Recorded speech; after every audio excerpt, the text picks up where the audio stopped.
Africa amanya ndowooza nze Puliswaga nga tusanze omukyala omunyirivu tuli South Africa ku ssaawa eno mu kibuga ekikulu Pretoria ekya South Africa tusanze omukyala afaananga bw'ati twagala yeyanjula amannya ge era akola ngaani mu kibiina kino kye bayita kwagalana.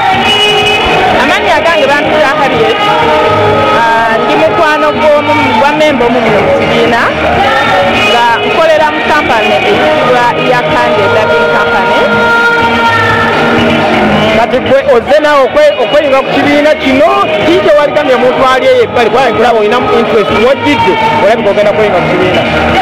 Nedda sigenda kweyunga ku kibiina kubanga obedde nange nina ekibiina kye tuyina nga ffe era nga nkola nga treasura wabulanga abantu abali mu kibiina kino bakwano baffe so bayise ab'ekibiina kiri bakwano b'ekibiina kino okujja okwetaba ku mukolo gwabwe. Okay, kakati kiki omwaka ogusanze otya era kiki kyotegeka mu mwaka ogujja 2016 kubanga guno 2016 abantu bwena tukuŋŋaanye era kino ekibiina kiraze ebintu bingi.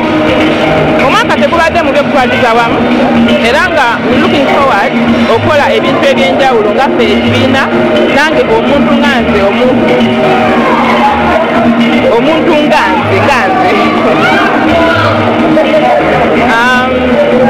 Okay, kakati mama twagala tusibule abantu era okubiriza abantu okuva ku BMTV kwali TV yokka egenda kutuusaako ebintu ebifaanako ebintu ebirimu okwagalana ebintu ebirimu musanga bannayuganda bali ebweru w'amawanga nga banyirira beeyagala kubiriza abantu okuva ku BMTV.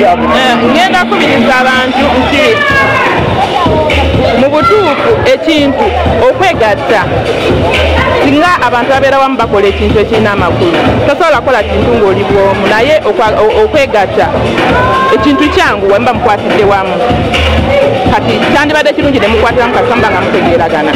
Kiki kyolekera omuntu akuwuliriza ku BMTV Africa kyali badde agamba nti 2017 nze nagundi ngenda kukola ekirimu ekiri era wali abaana bangi abagala emirimu okunyiriyako nga ggwe abasajja bakulaba kugomba oli mufumbo. Yes sir. Kiki kyotegeze mu 2017 okuba nga ogenda kuwa abantu 2017 nkutira abantu wadde nga tonabeera bulungi abantu baleme kugwamu maanyi kubanga saawa yonna ekintu kisobola okubeerawo. Munnayuganda tuwuliriza sigala ku BMTV Africa tukyakoma tukyakoleza ebintu ebinyuma nga bino ebinonogo tukyali ku BMTV Africa TV y'omuntu wa bulijjo tovaako tukomawo.